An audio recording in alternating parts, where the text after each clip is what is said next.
അപ്പോൾ ലാഭകരമായിട്ട് ഓടുന്നതല്ലേ പറഞ്ഞ KSRTC.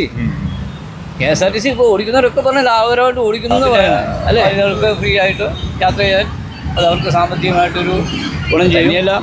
തന്നെയല്ല സമൂഹത്തിൽ മിഡിൽ ക്ലാസ് മക്കളാണ് ഉപയോഗിക്കുന്നത്. പ്രിയദർശിനി സർവീസ് എന്നോട്ട് തുടങ്ങിയല്ലോ, അപ്പോൾ അതിൽ എന്താണ് ചേട്ടന് തോന്നുന്നത്? അത് ഗവൺമെൻറ് ചെയ്യുന്ന ഒരു നല്ലൊരു കാര്യമാണ്. മറ്റ് സ്റ്റേറ്റുകളിലൊക്കെ ഇത് ചെയ്യുന്നുണ്ട്.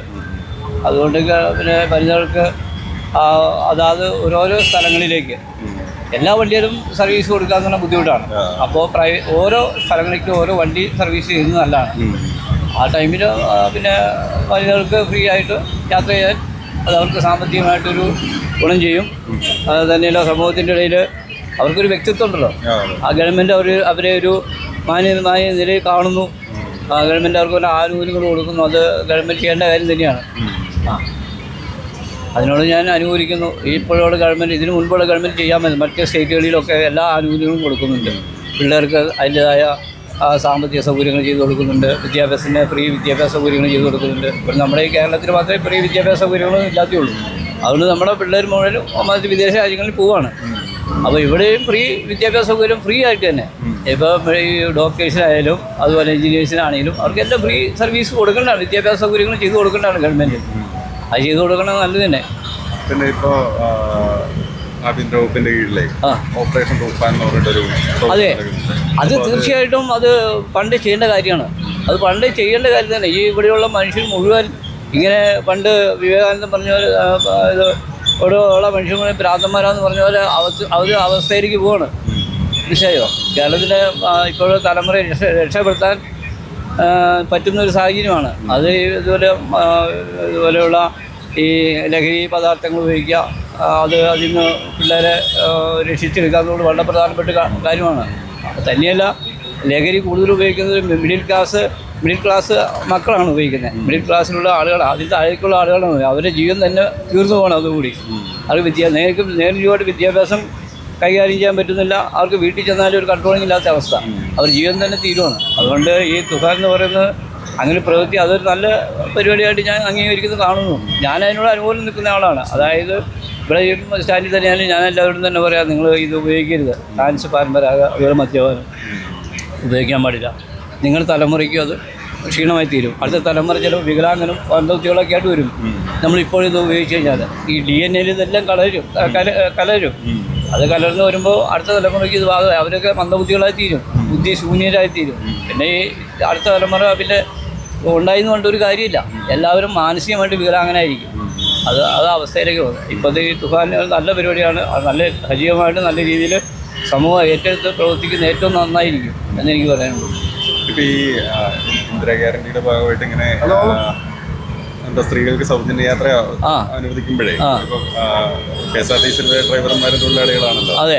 അപ്പോൾ അവർക്ക് ശമ്പളം തടസ്സപ്പെടുന്ന അതിന് ഗവൺമെൻറ് അവർക്ക് ഗവൺമെൻറ് അതിനകത്ത് കണ്ടക്ടറും ഡ്രൈവറും ഉണ്ടെങ്കിൽ അവർക്ക് അതിൻ്റേതായ ഇപ്പോഴുള്ള മറ്റു KSRTCയിലുള്ള ആനുകൂല്യം തന്നെ അവർക്ക് കൊടുക്കണം. അതിനൊരു കൂടുതൽ സൗജന്യം എന്ന് പറയുമ്പോൾ സ്ത്രീകൾക്ക് പരിപൂർണ്ണമായിട്ട് സൗജന്യം തന്നെ ആയിരിക്കണം. അതിൽ നിന്ന് അവരോട് മറ്റു പൈസ പിരിക്കാനൊന്നും പാടില്ലല്ലോ. അപ്പോൾ മറ്റു KSRTC കൊടുക്കുന്ന അതേ ശമ്പളം തന്നെ ഇതിന് ഡ്രൈവർമാർക്ക് കൊടുക്കണം, കണ്ടക്ടർക്കും കൊടുക്കണം. അത് ഗവൺമെൻറ് മറ്റൊരു വസ്തുത കണ്ടെത്തണം. അതിപ്പോൾ ഏറ്റവും ചിലവ് കുറഞ്ഞ വാഹനങ്ങൾ അതിനുവേണ്ടി ഉപയോഗിക്കുക. ഏറ്റവും ചിലവ് കുറഞ്ഞ വാഹനങ്ങൾ ഉപയോഗിക്കുക. 1-2 ട്രിപ്പ് ഒരു സിറ്റിയിലേക്ക് വയ്ക്കുക. അപ്പോൾ അതിൻ്റെ സൗകര്യത്തിൽ ആളുകൾ വന്ന് കയറും, അത് യാത്ര ചെയ്യും. എല്ലാ വാഹനത്തിനും പെണ്ണുങ്ങൾക്ക് അങ്ങനെ സൗജന്യ യാത്ര പറ്റില്ല. ഇപ്പോൾ ഇവിടുന്ന് നേരെ എറണാകുളത്ത് സൂപ്പർ ഫാസ്റ്റ് അതിൽ പെണ്ണുങ്ങൾക്ക് സൗജന്യ യാത്ര പറ്റില്ല. അങ്ങനെ നോക്കി കഴിഞ്ഞാൽ ഇത് വണ്ടി ഓടിക്കാൻ സമയം ഉണ്ടാവില്ല. പെണ്ണുങ്ങൾ നിർത്താനും കയറാനും മാത്രമേ സമയം ഉണ്ടാവുള്ളൂ. അതുകൊണ്ട് ഈ ഓരോ ഇവിടുന്ന് നേരെ ഒരു സിറ്റിയിലേക്ക് ഒരു 1-2 വാഹനങ്ങൾ ഇടുക. അതുപോലെ ഇവിടുന്ന് തന്നെ ഒരു 10-12 സിറ്റിയിലേക്ക് 1-2 വാഹനങ്ങൾ അതിനുവേണ്ടി തന്നെ ഇടുക. അപ്പോൾ ആ സമയത്ത് പെണ്ണുങ്ങൾ വന്ന് കയറി യാത്ര ചെയ്യും. അപ്പോൾ ഗവൺമെൻറ്റിന് ബുദ്ധിമുട്ടില്ല. അതിലിപ്പോൾ അതിന് എക്സ്പെൻസ് എന്ന് പറഞ്ഞാൽ ഏറ്റവും മോഡേണായിട്ട് ഇപ്പോൾ എന്ന് പറഞ്ഞാൽ ഗ്യാസ് വണ്ടികൾ ഉപയോഗിക്കാൻ കൂടുതൽ കുറച്ചും എക്സ്പെൻസ് കുറയും. ശരിയല്ലേ? ഗ്യാസ് വണ്ടികൾ ഉപയോഗിക്കുക. ഇപ്പോൾ ഇലക്ട്രിക്കൽ വണ്ടി അതുള്ള വാഹനങ്ങൾ അതിനുവേണ്ടി മാത്രം ഉപയോഗിക്കാം. പെട്രോളും ഡീസലാകുമ്പോൾ അതിന് കോസ്റ്റ് ചിലവ് കൂടും. മനസ്സിലായോ?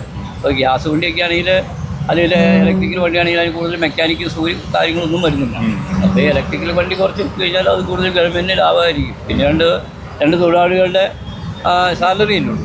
അത് ഗവൺമെൻറ് എവിടെയും കണ്ടുപിടിക്കണം. മറ്റ് ഡിപ്പാർട്ട്മെൻറ്റ് മറ്റ് വാഹനം ഓടുന്നുണ്ടല്ലോ. അപ്പോൾ ലാഭകരമായിട്ട് ഓടുന്നതെന്നല്ലേ പറഞ്ഞ KSRTC. KSRTC ഇപ്പോൾ ഓടിക്കുന്നവരൊക്കെ പറഞ്ഞാൽ ലാഭകരമായിട്ട് ഓടിക്കുന്നതെന്ന് പറയണേ അല്ലേ. അപ്പോൾ പിന്നെ ഇതിനകത്ത് മറ്റു രണ്ട് ഡ്രൈവർമാർക്ക് അല്ലെങ്കിൽ മറ്റു ഫ്രീ ആയിട്ട് പോകുന്ന ബസ്സിലെ ഡ്രൈവർക്ക് പൈസ കൊടുക്കുന്ന ബുദ്ധിമുട്ടില്ല. അല്ലെങ്കിൽ ഇതൊക്കെ ലാഭകരമായിട്ടൊക്കെയാണ് ഓടുന്നത്. പക്ഷേ ഇതിനകത്ത് ഈ മറ്റു പരിപാടികളൊക്കെ നടക്കുന്നതുകൊണ്ടാണ് അത്. നല്ല രീതിയിൽ കൊണ്ടുപോയി കഴിഞ്ഞാൽ ഒരു പ്രൈവറ്റ് ബസ്സുകാരൻ അടുത്ത വർഷം വേറൊരു പ്രൈവറ്റ് ബസ്സുകൾ ഇറക്കുന്നുണ്ട്. മനസ്സിലായോ? ഇവിടെ നേരെ ഈ ട്രിപ്പ് പോകുന്ന ബാംഗ്ലൂർ മൈസൂർ പോകുന്ന ബസ്സിലേക്ക് എന്ത് ലാഭം? 70,000 രൂപ 65,000 രൂപ 80,000 രൂപ പിരിവുണ്ട്. അവരെ എക്സ്പെൻസും കഴിഞ്ഞിട്ട് ബാക്കി പൈസ അവർക്ക് ലാഭം തന്നെയാണ് അതിൻ്റെ അകത്ത്. പക്ഷേ നമ്മുടെ KSRTC മാത്രം നഷ്ടത്തിൽ ഓടുന്നു എന്നൊക്കെ പറയുന്നു. അത് നല്ല രീതിയിൽ കൊണ്ടുപോകാൻ കഴിയുന്നുണ്ട്. ഇതിനകത്ത് ഈ കളവും പരിപാടിയൊക്കെ ഉള്ളതുകൊണ്ട് ഇതെങ്കിലൊക്കെ പോകുന്നു. വേറെന്താ? പൗലോസ് താനിയർ. അതെ ഇവിടെ തന്നെ. ഞാൻ ഇടുക്കി ജില്ലക്കാരനായിരുന്നു. കാരണം അവിടെ ഇറക്കി. അപ്പോൾ അവിടെ നിങ്ങൾ വന്നിട്ട് ഇപ്പോൾ 2 വർഷമായി മക്കളുടെ വിദ്യാഭ്യാസത്തിന് വേണ്ടി വന്നു. അപ്പോൾ ഇത് വരുമോ കാണുമോ? ഏതിനാണ് നിങ്ങൾ? ഏത് TV യിലാണ്? ടൈംസ്.